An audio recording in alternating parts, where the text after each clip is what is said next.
Saudaraku, firman Tuhan pada hari ini yaitu mengenai cara pemuritan Tuhan Yesus. Firman Tuhan hari ini yaitu mengenai cara pemuritan Tuhan Yesus. Bagaimana Tuhan Yesus memuridkan. Kita akan melihat bagaimana Tuhan Yesus memuridkan murid-muridnya. Dia begitu dekat dengan murid-murid. Dia banyak bersama-sama dengan murid-murid. Dan dia mengerjakan pelayanan, kemudian dia menerangkan apa yang dia kerjakan tersebut kepada murid-muridnya. Memang pemberitaan Injil kita itu harus dengan kuasa dan tanda ajaib, tetapi juga, saudaraku, Tuhan Yesus menyuruh kita untuk menjadikan sekalian bangsa muridnya. Sekalian bangsa muridnya. Tentunya kita mulai daripada bangsa kita lebih dahulu, bangsa Indonesia ini. Kita Injil dan kemudian kita muridkan. Itu adalah kehendak Tuhan. Nah, saudara, kita mengetahui bahwa orang Kristen yang mula-mula disebut Kristen ialah anak-anak Tuhan ataupun murid-murid Tuhan di Antioquia. Firman Tuhan berkata dalam Kisah 11, di Antioquia lah mereka untuk pertama kalinya disebut orang-orang Kristen. Mengapa? Karena kehidupan mereka telah berubah. Mengapa? Karena mereka telah menjadi murid-murid Yesus. Karena Paulus telah mengajari mereka, saudaraku, hidup mereka berubah, Roh Kudus juga mengubahkan mereka, dan orang-orang melihat bahwasanya mereka hidup sama seperti Yesus hidup, lalu orang berkata itulah dia Kristus kecil. Lalu nama Kristus itu menjadi Kristen.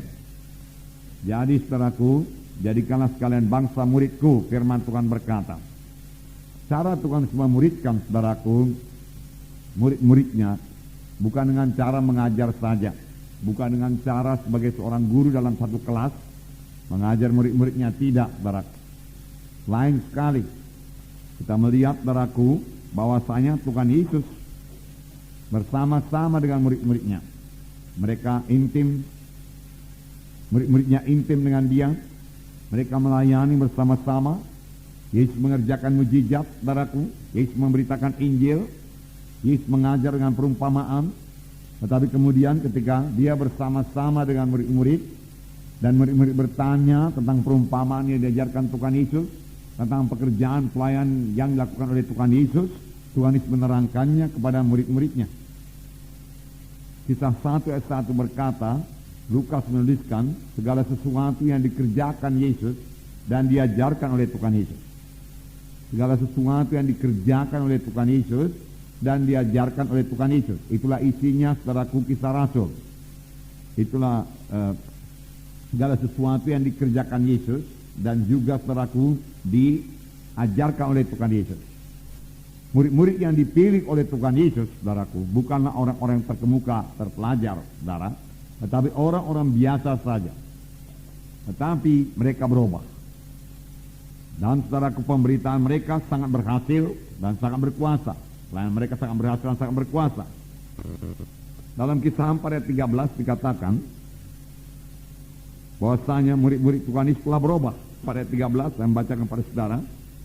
Ketika sidang itu melihat keberanian Petrus dan Yohanes dan mengetahui bahwa keduanya orang biasa yang tidak terpelajar, heranlah mereka dan mereka mengenal keduanya sebagai pengikut Kristus. Jadi mereka telah banyak berubah.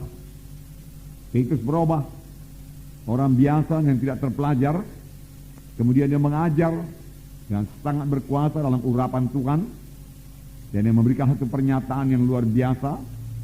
Keselamatan tidak ada di dalam seorang pun, karena di bawah kolong langit ini tidak ada nama lain yang dikaruniakan kepada manusia yang dalamnya manusia itu boleh selamat.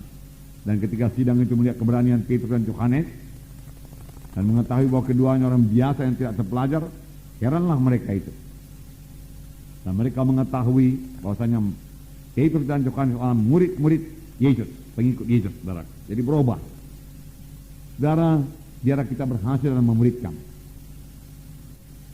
Murid-murid juga pada mulanya banyak sekali kekurangan. Murid-murid lupa kepada firman Tuhan. Murid-murid lupa kepada mujizat Tuhan, saudara. Tetapi akhirnya murid-murid berubah juga. Tentunya perubahan yang ajaib sekali terjadi sudah murid-murid ini, saudaraku, diajari oleh Tuhan Yesus dan kemudian dipenuhkan dengan Roh Kudus. Nah, Dalam Markus pasal 8, mari kita baca lebih dahulu, ayat 1-10, mari kita baca bersama-sama. Markus pasal 8, ayat 1-10, sama-sama. Pada waktu itu ada pula orang banyak di situ yang besar jumlahnya, dan karena mereka tidak mempunyai makanan, Yesus memanggil murid-muridnya dan berkata, hatiku tergerak oleh belas kasihan kepada orang banyak ini. Sudah 3 hari mereka mengikuti aku, dan mereka tidak mempunyai makanan. Dan jika mereka kusuruh pulang ke rumahnya dengan lapar, maka mereka akan rebah di jalan, sebab ada yang datang dari jauh.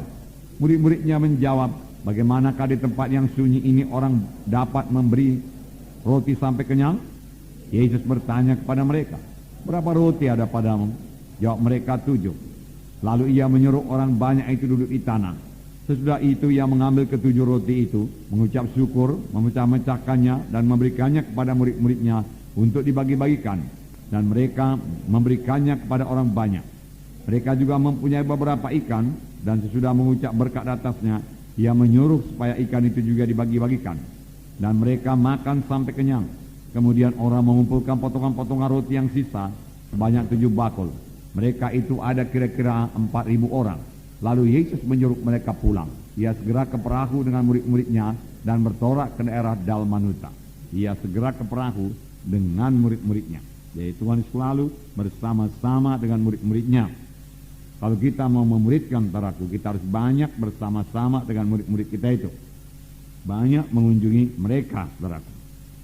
Nah, di sini dikatakan, permulaan ayat ini dikatakan, orang banyak yang besar jumlahnya mengikuti Yesus. Mengapakah mereka mengikuti Tuhan Yesus? Saudaraku, mereka mendengar pengajaran Tuhan Yesus yang luar biasa. Firman Tuhan berkata, pengajaran Tuhan selain daripada pengajaran ahli Taurat dan orang-orang Farisi. Mengapa? Karena Tuhan mengajar seperti orang yang berkuasa. Karena Tuhan mengajar dengan kuasa. Dari manakah datangnya kuasa Tuhan Yesus? Lukas 4 berkata, roh Tuhan ada padaku, ia mengurapi aku untuk memberitakan kabar baik kepada orang miskin, pembebasan pada orang tertawan, kelepasan pada orang terikat. Ya. Dan memberitakan tahu rahmat Tuhan telah datang. Jadi dengan apakah Tuhan melayani, saudaraku? Dengan urapan Roh Kudus. Roh Kudus yang sama mengurapi kita sekarang. Amin, saudara. Jadi kita bisa melayani dengan urapan Roh Kudus.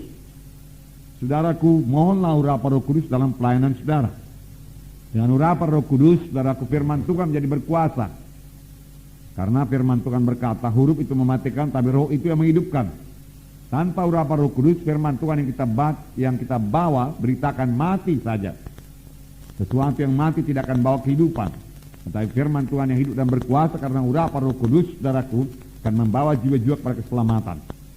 Jadi pemberitaan kita, saudara, harus disertai dengan urapan Roh Kudus.